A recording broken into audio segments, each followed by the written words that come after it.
खुदावंद यीशु मसीह के बाबरकत जलाली कदूस नाम में आप सबकी सलामती हो। आइए कलाम पाक में से एक और आयत का मुताला करते हैं।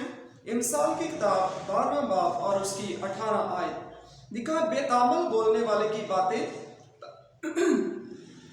तलवार की तरह छेदती हैं, लेकिन दानिशमंद की जुबान सेहत बख्श है। कलाम पाक के पढ़े सुने जाने के वसीला से खुदा हम सबको कसरत से बरकत दे। आइए इस आयत को हम सीखते हैं। बेतामल बोलने वाले की बातें। इस आयत में लफ्ज इस्तेमाल हुआ है बेतामल, यानी कि वो शख्स जो बगैर रुके बोलता ही जाता है, बोलता ही जाता है, बोलते ही जाता है। उसके सामने जो शख्स खड़ा है उसकी वो सुनने के लिए तैयार नहीं।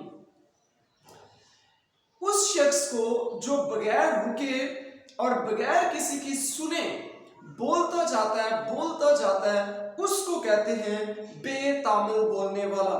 अब बेतामल जो बोलने वाला शख्स है उसकी बातों को तलवार के साथ तशबीह दी गई है, यानी कि वो शख्स जो बेतामल बोलता है वो तलवार की तरह, उसकी जो बातें हैं तलवार की तरह क्या करती हैं, छेदती हैं।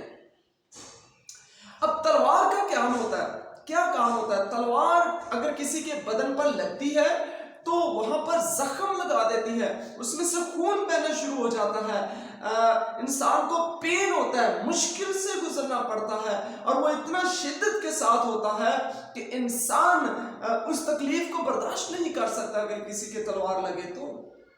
और तलवार से लोग दूसरे लोगों को कत्ल भी कर देते हैं। अब बेतामल बोलने वाला शख्स जो है इस आयत के मुताबिक बड़ा खतरनाक शख्स है, यानी कि वो शख्स जो सामने खड़े शख्स की बात को सुनना पसंद नहीं कर रहा, उसकी बात पर गौर नहीं कर रहा। बेतामल बोलने वाले शख्स को समझना चाहिए कि सामने खड़ा शख्स जो मेरी बात सुन रहा है, अगर वो चेहरे को ये ऐसे एक्सप्रेशन दे रहा है या आपको बेतामल बोलने वाले को रोकने की कोशिश कर रहा है, कुछ कहना चाह रहा है, उसकी फीलिंग समझ आए तो उसकी फीलिंग समझकर बेतामल बोलने वाले को रुकना चाहिए। लेकिन ये शख्स जो बेतामल बोलने वाला है, आप लोग के इर्द गिर्द भी बहुत सारे ऐसे लोग होंगे जिनकी ये आदत है, और जिनकी ये आदत है उनको छोड़नी चाहिए, क्योंकि कलाम पाक बताता है कि वो शख्स जो बेतामल बोलता ही बोलता जाता है, सामने खड़े शख्स को उसकी बातें तलवार की तरह छेदती हैं। तलवार की तरह छेदती हैं, यानी कि उसके दिमाग और उसके दिल में ऐसे गहरे घाव लग जाते हैं कि जो ऊपर बॉडी के जो घाव होते हैं, जो ऊपर बॉडी के जख्म लगते हैं, वो तो वक्त के साथ जल्द ही हो जाते हैं, लेकिन जो दिल और दिमाग का जख्म है वो बहुत ज्यादा वक्त लेता है। उससे किसी का बहुत ज्यादा नुकसान हो सकता है, उसकी बातों से कोई किसी तरह की टेंशन में, परेशानी में, किसी बीमारी में, स्ट्रेस में आ सकता है। सो इसलिए उस शख्स को जिसकी ये आदत है कि दूसरों की नहीं सुनता, अपनी ही सुनाता है और बोलता ही जाता है, सो उसको इस आयत को सीखना चाहिए, ताकि इस आयत को सीखकर वो इस आदत को छोड़े, ताकि सामने खड़े शख्स को किसी तरह का नुकसान, दिली तौर पर, ज़हनी तौर पर उसको किसी तरह का नुकसान ना हो। लेकिन दानिशमंद की जुबान सेहत बख्श है। अब दानिशमंद शख्स कौन है?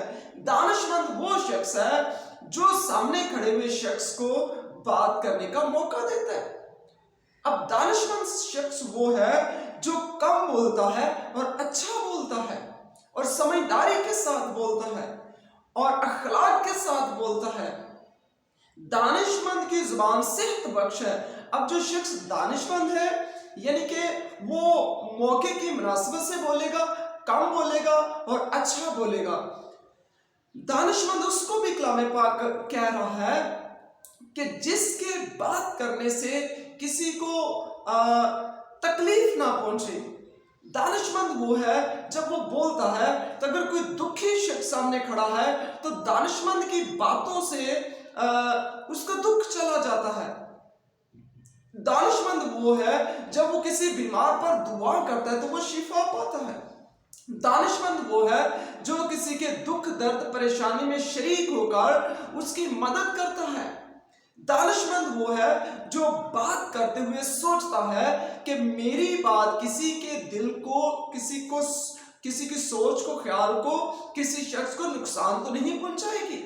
دانشمند وہ شخص وہ ہے، لیکن بے تامل بولنے والا شخص جو ہے دوسروں کے لیے پریشانی کا سبب ٹھہرتا ہے۔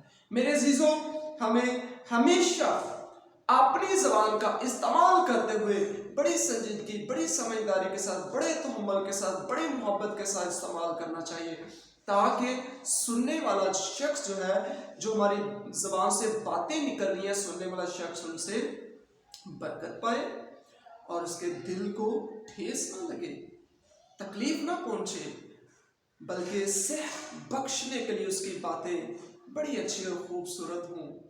اور گاڈ بلیس یو، خدا آپ سب کو برکت دے۔